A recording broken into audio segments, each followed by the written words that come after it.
We are diving into leasehold estates for the National Real Estate Exam, which are also known as non-freehold interests. Unlike a freehold estate, which involves ownership, a leasehold estate only involves the right of possession for a specific period of time.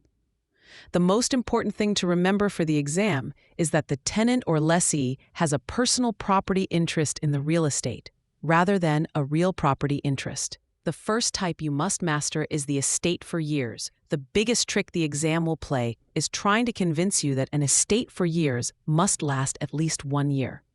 That is entirely false. An estate for years is defined strictly by having a definite starting date and a definite ending date.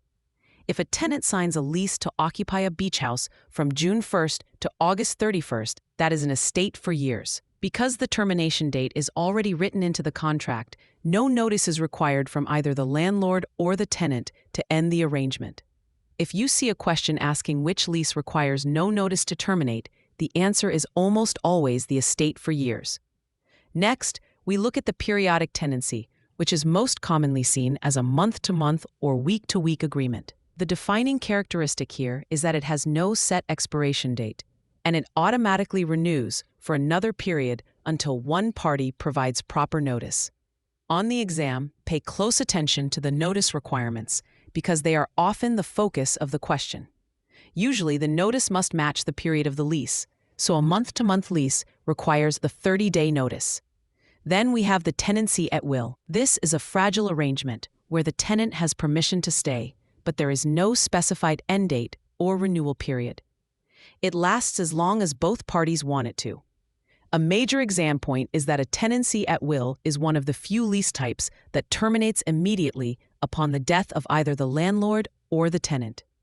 It also ends if the landlord sells the property. This stands in stark contrast to the estate for years, which generally remains in effect, even if the owner dies or the building is sold to a new landlord. The fourth type is the tenancy at sufferance. This happens when a tenant who was once in lawful possession stays past the expiration of their lease without the landlord's consent. This person is known as a holdover tenant.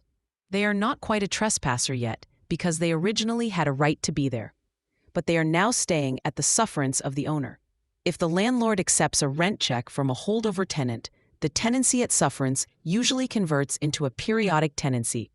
For your mental shortcut, remember the phrase, "young people will study," to represent years, periodic, will, and sufferance. When you see a question about a tenant who stays too long, look for the word sufferance.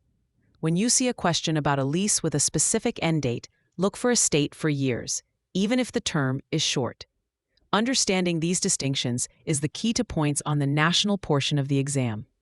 You must also distinguish between the lessor, who is the landlord, and the lessee, who is the tenant.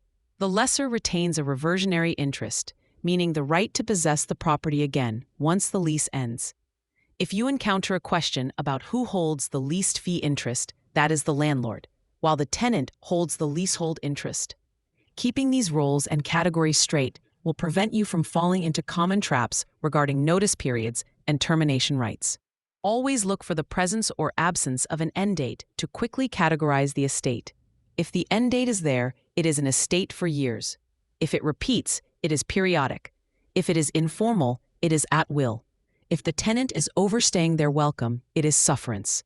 Master these four, and you will be ready for any leasehold question the exam throws your way.